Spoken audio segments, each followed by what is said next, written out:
Hoy vamos a hacer un análisis a fondo de un libro que, la verdad, plantea una de las preguntas más incómodas y, yo diría, necesarias del momento.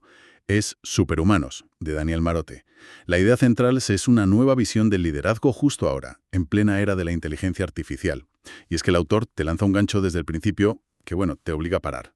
Te pregunta directamente, si la inteligencia artificial va a multiplicar todo lo que ya eres, ¿estás seguro de que quieres más de lo mismo? ¿O hay cosas que debes transformar? Es una pregunta brutal, brutal, porque nos saca del debate típico, del debate técnico de si la IA nos va a quitar el trabajo. Que también está ahí, claro. Sí, pero nos mete de lleno en un debate sobre el carácter. Y lo más interesante, como decías, es que este libro no es un manual de código, ni una guía de herramientas. Es un viaje que empieza en un lugar muy humano, una crisis personal. La tecnología es el contexto, pero el contenido, el drama real, es la humanidad. Pues empecemos por ahí porque es clave. El autor Daniel Marote no habla desde la teoría, habla, como él mismo dice, desde la carne y cicatriz. Exacto. Describe un perfil de líder que, seguro que a mucha gente le suena, impulsado por un perfeccionismo casi patológico, con ese mantra de o lo haces perfecto o ni lo intentes. Uf, sí. Y por fuera, la imagen era la del éxito total. Agenda a reventar, viajes, proyectos de alto nivel, esa sensación de estar en la cresta de la ola. Una fachada, vamos. Una fachada que cuesta mucho construir y sobre todo mucho mantener. Porque por dentro la realidad era muy diferente. Él narra un vacío que iba creciendo, una voz que le preguntaba todo el rato, ¿estoy haciendo lo suficiente? La autoexigencia. Llevada al extremo. Y eso le llevó a una confusión muy peligrosa y muy común, que es confundir liderazgo con control absoluto. Si algo no salía perfecto, la solución no era confiar o delegar. No. Era trabajar más, dormir menos y controlarlo todo él, personalmente. Me detengo aquí un momento. Este arquetipo del líder quemado, del burnout, no es nuevo. Pero, ¿por qué es tan importante justo ahora, al hablar de IA? ¿Cuál es la conexión? La conexión es total. Es que ese modelo de liderazgo basado en el control, en poder procesar más información y trabajar más horas que nadie... El yo puedo con todo. Exacto. Ese es precisamente el modelo que la IA deja obsoleto de un plumazo. Una máquina siempre va a procesar más y va a trabajar más horas que un ser humano. Si tu valor como líder se basa en eso, estás en una carrera que ya has perdido. Entiendo. La crisis del autor es el prólogo de la crisis de todo un estilo de liderazgo. Es el canario en la mina, como se suele decir. Y claro, ese estilo de vida, como era de esperar, le pasó factura. Él habla de un agotamiento crónico, dolores físicos que no se iban. Pero el golpe de realidad, el que él mismo admite que no quería ver... Fue la ruptura de su matrimonio. Exacto. Y aquí es donde su historia personal se convierte en la tesis del libro. Él no lo ve como algo ajeno. Reconoce que su forma de priorizar, su adicción al trabajo, esa necesidad de control, no fueron factores externos, contribuyeron directamente a esa ruptura. Y es en ese momento de vulnerabilidad. En ese momento, cuando la armadura del Onure, que podía con todo, se hace añicos, es cuando la inteligencia artificial deja de ser un titular en las noticias. Y se convierte, y uso sus palabras, en un espejo. Un espejo. O sea, que el autor pasa de ver la IA como una herramienta de productividad, algo externo, a verla como casi como un test de personalidad a escala masiva. Exactamente. La revelación que tuvo no fue de negocio, fue casi existencial. La pregunta en su cabeza dejó de ser la que nos hacemos todos. ¿Cómo uso esto para vender más o para ser más eficiente? Que es la pregunta obvia. Claro, la pregunta que lo cambió todo fue mucho más profunda. Y la cito porque es el corazón del libro. Se preguntó, si la tecnología multiplica lo que toca, ¿qué va a multiplicar en mí? ¡Ojo! ¿Mi ego? ¿Mi necesidad de control? ¿Mi adicción a la validación? ¿O mi capacidad de servir, de amar mejor, de enseñar, de acompañar? Es una idea muy potente.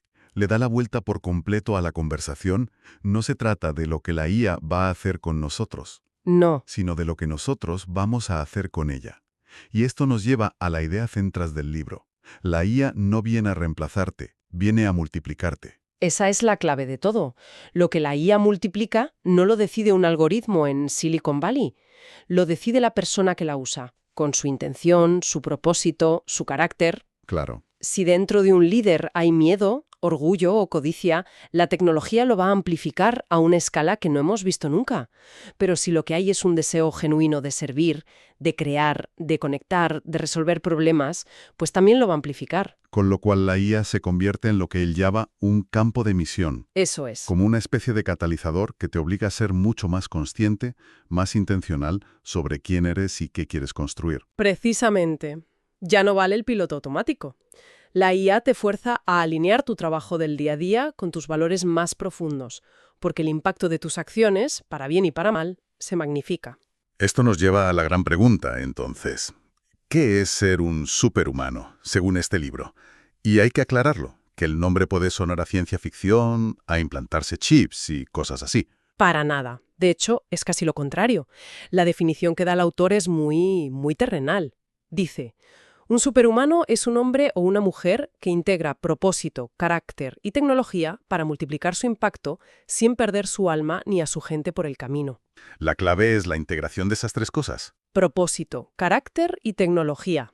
Esos son los tres pilares. Vale, propósito, carácter y tecnología. Suena bien, pero ¿no corre el riesgo de ser otra etiqueta de moda? Otra de esas palabras de consultoría. ¿Qué lo diferencia de otros modelos de liderazgo que ya conocemos? Pues la diferencia fundamental es el tercer pilar, la tecnología.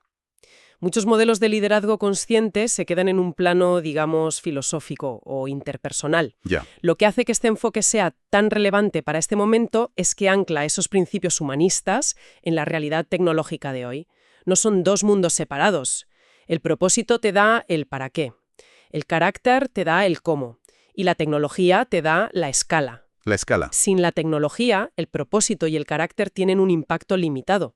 Pero sin propósito y carácter, la tecnología puede ser un arma de destrucción de valor, de equipos y de relaciones. Entiendo. La tecnología no es un añadido, es el catalizador que hace que lo demás sea más necesario que nunca. Y el libro insiste en desmontar mitos. No es ser un cyborg sin emociones. Al contrario, es alguien que siente, que duda, que se equivoca y aprende. Tampoco es ser un experto técnico que sepa de algoritmos. Ah, eso es importante. Es entender lo suficiente para hacer preguntas inteligentes y tomar decisiones conscientes. No es convertirse en una máquina de productividad obsesionada con el más y más, sino medir el éxito también por la calidad de tu descanso y tus relaciones. Y quizá lo más importante. Lo más importante, no es alguien que no tiene miedo a la IA, sino alguien que actúa a pesar de ese miedo. De acuerdo. El marco conceptual está claro. Pero para que nos quede en filosofía bonita, hacen falta habilidades concretas, ¿no? Prácticas. ¿Por dónde se empieza a construir ese superhumano? Totalmente. El libro dedica una buena parte a las competencias prácticas.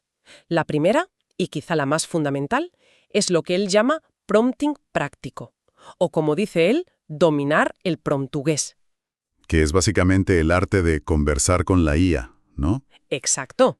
Que no es lo mismo que buscar en Google. Mucha gente se frustra porque le hace una pregunta vaga a una IA y la respuesta es mediocre. Es que ese es el tema. Un mal prompt es: escribe un email para vender mi nuevo software. La IA te dará algo genérico, inútil. El libro propone una estructura de 5 ingredientes para un buen prompt. Primero, darle contexto. Por ejemplo, somos una startup que vende software de gestión de proyectos a pymes. ¿Vale? Segundo, asignarle un rol. Actúa como un experto en marketing directo con 20 años de experiencia. Tercero, un objetivo claro. El objetivo es que hagan clic en el enlace para una demo. Concreto. Cuarto, restricciones. El tono debe ser cercano pero profesional, menos de 150 palabras. Y quinto, el formato de salida. Dame 3 versiones diferentes, cada una con un asunto distinto. ¿La diferencia es abismal? Claro. Pasamos de una orden vaga a un briefing de trabajo detallado. Es como la diferencia entre decirle a un becario, haz algo de marketing, y darle un plan completo. Es exactamente eso. Es aplicar pensamiento estructurado a la conversación con la máquina. Y esta habilidad es la puerta de entrada a la siguiente competencia, que es diseñar flujos de trabajo aumentados. Aumentados, no automatizados. ¿Cuál es la diferencia? Es una diferencia crucial. Automatizar es coger una tarea humana y dársela a una máquina para que la haga igual, pero más rápido. Ok. Aumentar es rediseñar todo el proceso pensando en la colaboración humano-IA, que cada uno haga lo que mejor se le da. El libro, por un ejemplo, muy bueno con un abogado, un tal Carlos. Su despacho dedicaba casi la mitad de las horas a tareas repetitivas en contratos estándar, redactar cláusulas comunes, revisar formatos, buscar erratas, El trabajo pesado que no le gusta a nadie. el que te drena la energía. En un modelo de automatización buscarían una IA que hiciera eso y ya está. Y otra cosa. En el modelo de aumento, rediseñaron el flujo. Ahora, la IA genera el primer borrador del contrato en segundos. También hace una primera revisión de errores básicos. Esto no elimina al abogado, lo potencia. Carlos y su equipo ya no empiezan de cero. Reciben un borrador al 80% y dedican su tiempo, su talento, a lo que de verdad aporta valor. La estrategia, la negociación. Y en un rol más creativo, un director de marketing que tiene que lanzar una campaña, por ejemplo. ¿Cómo se aplicaría? Fantástica pregunta. A ver, pensemos en el flujo tradicional. Brainstorming, se eligen un par de ideas, se desarrollan, se testean. ¿Es un proceso lineal? Lento. Sí. En un flujo aumentado, el director de marketing usaría la IA en varias fases. Primero, como generador de ideas. Dame 50 conceptos para una campaña de un refresco para la generación Z. Enfócate en sostenibilidad. 50 ideas, así, de golpe. De golpe. De esas 50, el equipo humano, con su intuición y su conocimiento, elige las 5 mejores. Luego le piden a otra AI que genere borradores de imágenes y textos para esos 5 conceptos. En una tarde tienen maquetas que antes tardarían semanas. Increíble. Y al final, el equipo humano vuelve a tomar el control para refinar, seleccionar y dar el toque final, la emoción, la historia que conecta. La IA se encarga de la divergencia y la producción, los humanos de la convergencia y la curación estratégica. Lo que nos lleva a la tercera competencia del libro. Curar información para tomar mejores decisiones. En un mundo donde la IA puede generar infinito ruido, saber filtrar se vuelve un superpoder. Se vuelve el superpoder. El libro dice algo que me parece muy acertado. La IA debe ser una linterna, no un oráculo. Me gusta esa imagen. No está para darte la respuesta correcta, sino para iluminar ángulos que no habías visto. Una práctica muy concreta que recomienda es, antes de tomar una decisión importante, pedirle a la IA que juegue diferentes roles. Como un juego de rol con una máquina. Exacto. Le dices, voy a lanzar este nuevo producto. Actúa como mi director financiero y dime todos los riesgos que ves. ¿Vale? Ahora, actúa como mi cliente más fiel y dime por qué podría decepcionarle. Ahora, actúa como mi competidor más agresivo y dime cómo atacarías este lanzamiento. Usar la IA como un equipo de abogados del diablo. Te fuerza a pensar en las debilidades de tu plan. No se trata de obedecer a la máquina. Es para ampliar tu perspectiva. Radicalmente, antes de tomar la decisión final que sigue siendo tuya. Pero esto me lleva a la parte más delicada.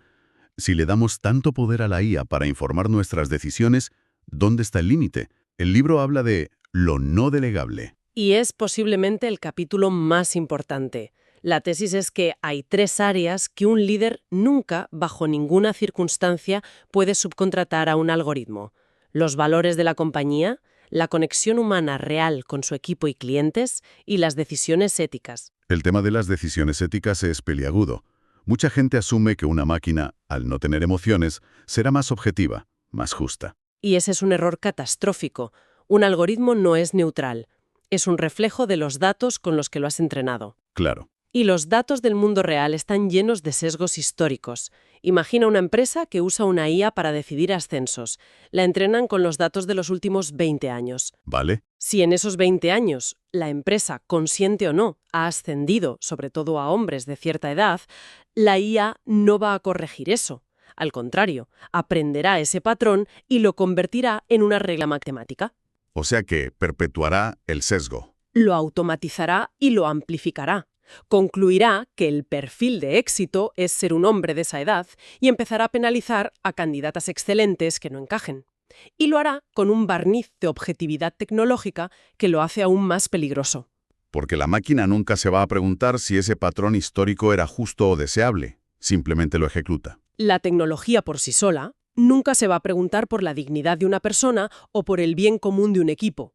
Esa, insiste el autor, sigue siendo la tarea irrenunciable, no delegable, del líder humano, y para ayudar, el libro ofrece herramientas, como las preguntas filtro. ¿Qué tipo de preguntas? Hay una que me parece potentísima, que cualquier líder puede usar mañana mismo.